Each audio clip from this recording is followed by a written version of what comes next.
নমস্কার। মিক্সটুপ মিডিয়ায় তোমাদের প্রত্যেককেই স্বাগত। আজকে একটা অত্যন্ত গুরুত্বপূর্ণ ভিডিও, যারা তোমরা স্টাফ নার্স গ্রেড 2 রিক্রুটমেন্ট প্রসেসে পার্টিসিপেট করতে চলেছো, তাদের জন্য কিন্তু অত্যন্ত গুরুত্বপূর্ণ ভিডিও। এবং সেখানে আমি প্রথমেই বলে রাখি যে তোমাদের রিটেন এক্সাম বা সিবিটি এইগুলো হওয়ার সম্ভাবনা আছে কিনা, আর তোমাদের বিভিন্ন ধরনের কোয়ারিজ, যেমন তোমরা অনেকেই এক্সপেরিয়েন্সের বিষয়ে, ওবিসির বিষয়ে, আইএনসি অ্যাপ্রুভের বিষয়ে কলেজের, এছাড়া তোমাদের এইচএস মার্কস যেটা এডিশনাল সাবজেক্ট, সেটা কি করবে, যাদের এডিশনাল নেই তারা কি করবে, এছাড়াও তোমাদের সিএইচও, কেউ বলেছিল সিএইচও তোমাদের এক্সপিরিয়েন্স কাজে লাগবে কি না। তো এই কোয়ারিজগুলো নিয়ে, তোমাদের সবার কোয়ারিজগুলো নিয়ে আজকের একটা অত্যন্ত গুরুত্বপূর্ণ সেশন। তো অবশ্যই ফার্স্ট টাইম ভিজিট করলে তোমরা চ্যানেলটি সাবস্ক্রাইব করবে, আর যত পারবে ভিডিওটা প্রচুর পরিমাণে বন্ধু বান্ধব থেকে শুরু করে তোমাদের টোটাল যে গ্রুপগুলো রয়েছে সেগুলোতে একটু শেয়ার করবে। সে তোমরা জিএনএম হোক বা বেসিক বিএসসি ক্যান্ডিডেট হও বা তোমাদের পোস্ট বেসিকের হও, প্রত্যেকে কিন্তু এই বিষয়টা করবে, ঠিক আছে?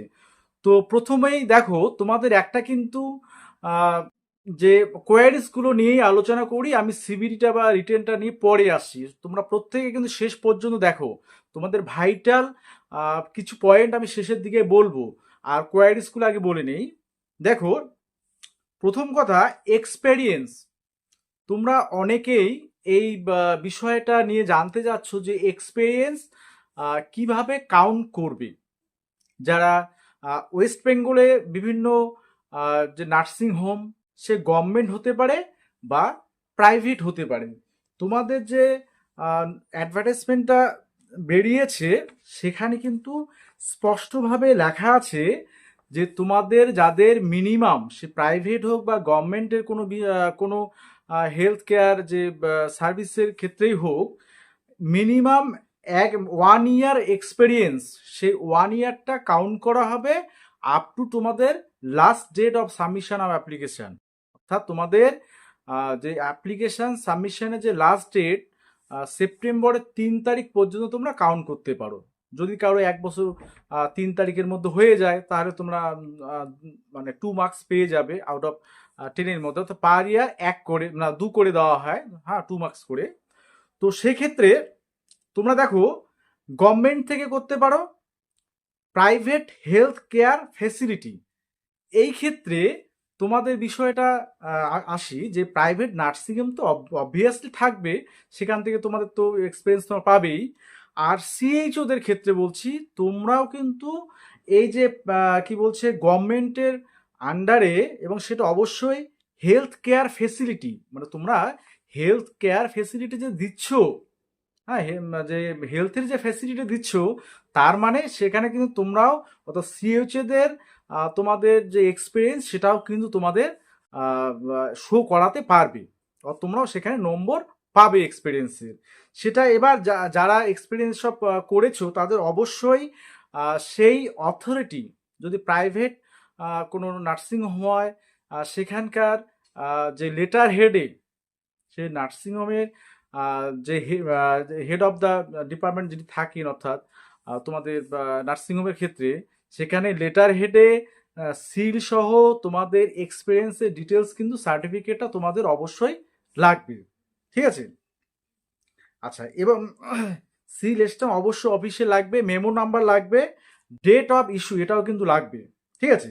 আর অনেকে বলছে যে বাইরের স্টেটে যারা আহ, তোমাদের প্র্যাকটিস করেছো, যেমন তোমাদের ডব্লিউবিএনসি সার্টিফিকেট, অর্থাৎ রেসিপ্রোকাল তোমরা এখান থেকে করেছো, তারপরে তোমরা অন্য কোনো রাজ্যে গিয়ে কোনো হসপিটালে, প্রাইভেট হসপিটালে তোমরা কাজ করেছো, সেক্ষেত্রেও এখানে কিন্তু তোমাদের অ্যাডভার্টাইজমেন্টে নির্দিষ্ট করে বলা নেই যে শুধুমাত্র যে ওয়েস্ট বেঙ্গলেই করতে হবে, এমন কোনো কিন্তু ব্যাখ্যা এখানে বলা নেই। তোমরা যে তোমাদের যে অ্যাডভার্টাইজমেন্টটা আছে সেখানে কিন্তু স্পষ্ট বলা রয়েছে, মানে এক্সপিরিয়েন্সের কথা, সে তোমরা ওয়েস্ট বেঙ্গল থেকে হতে পারো বা আদার্স যে তোমাদের অন্য যে স্টেট, সেখান থেকেও তোমাদের এক্সপিরিয়েন্সটা গ্রাহ্য হবে, মোট কথা, ঠিক আছে?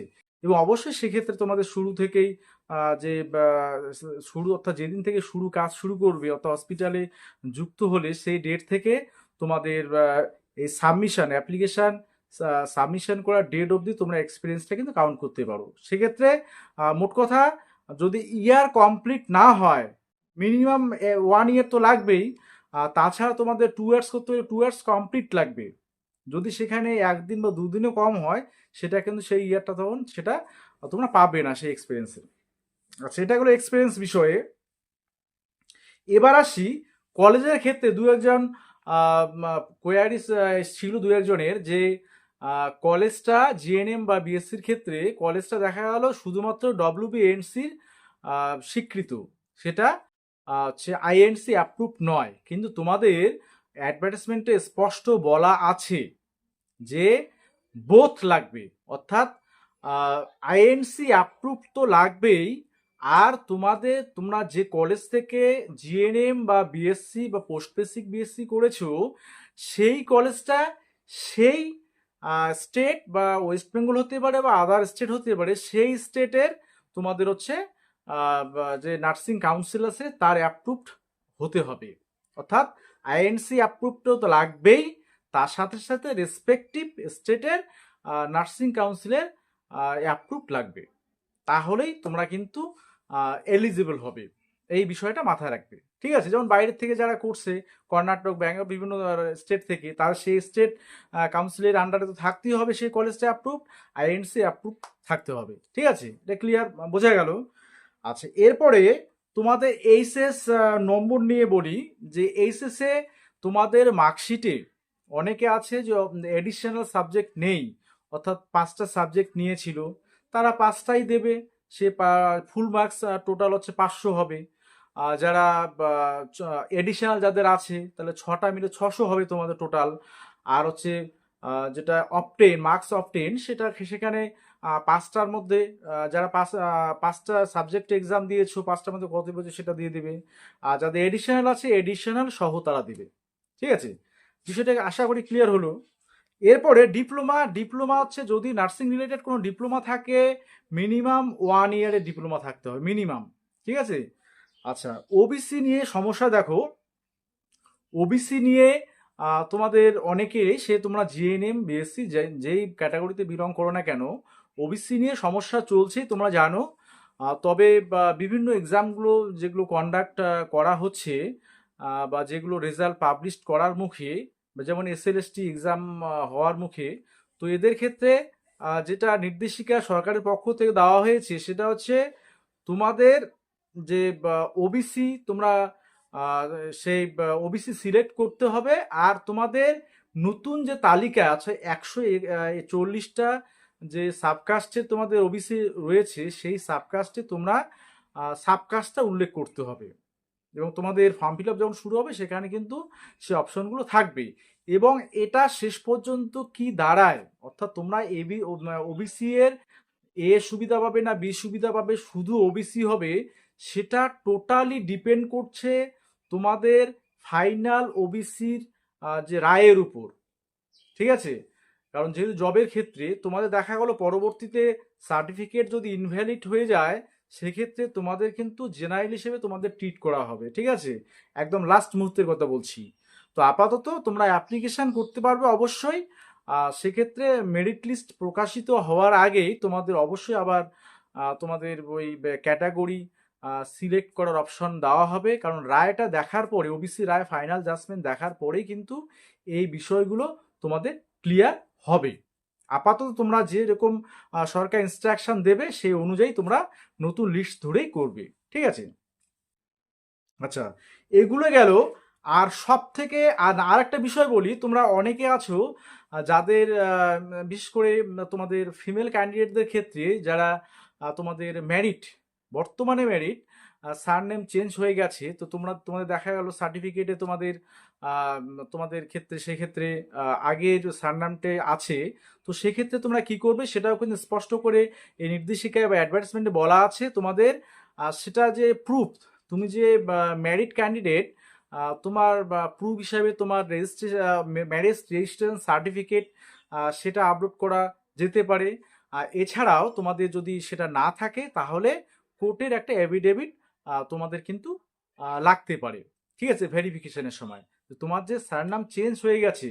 হ্যাঁ, কেউ দেখা গেল রায় থেকে হয়ে গেছে বন্দ্যোপাধ্যায়, বা বিভিন্ন ধরনের ক্যাটাগরি, মানে তোমাদের সারনেম যে পরিবর্তন হয় পদবিটা, সেক্ষেত্রে তোমাদের ম্যারেজ রেজিস্ট্রেশন বা তোমাদের অ্যাফিডেভিট হলেই হয়ে যাবে, ঠিক আছে। আর সব থেকে যেটা ভাইটাল সেটা হচ্ছে তোমাদের যে এই যে রিক্রুটমেন্ট প্রসেসটা হচ্ছে, সেই রিক্রুটমেন্ট প্রসেসটা তোমরা আপাতত ভাবছো যে নাম্বার বেসিসে হচ্ছে, ঠিক আছে, কিন্তু সেখানে তোমাদের অ্যাডভার্টাইজমেন্টে স্পষ্ট করে কিন্তু বলা আছে যে তোমরা দেখবে যারা জিএনএম এর বেসিক বিএসসির বিষয়টা ডাউনলোড করেছো, বেসিক বিএসসি বা জিএনএম এর ক্ষেত্রে দুটার ক্ষেত্রেই তোমাদের কিন্তু সিবিটি হলেও হতে পারে, আর বা রিটেন কোনো এক্সাম হতে পারে।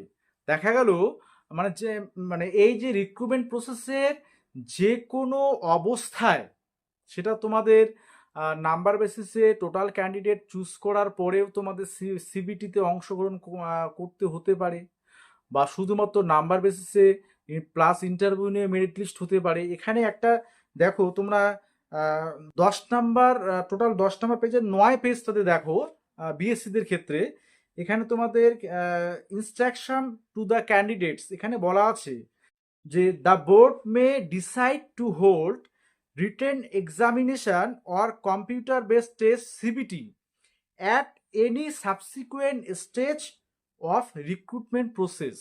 তার মানে তোমাদের যে রিক্রুটমেন্ট প্রসেসের যে কোনো অবস্থায় তোমাদের কিন্তু রিটেন এক্সাম বা সিবিটি হলেও হতে পারে, সেটা অবশ্যই ডব্লিউবিএইচআরবি তোমাদের সেটা পরবর্তী যে কোনো সময় নোটিফিকেশান দিয়ে সেটা জানিয়ে দিতে পারে, ঠিক আছে।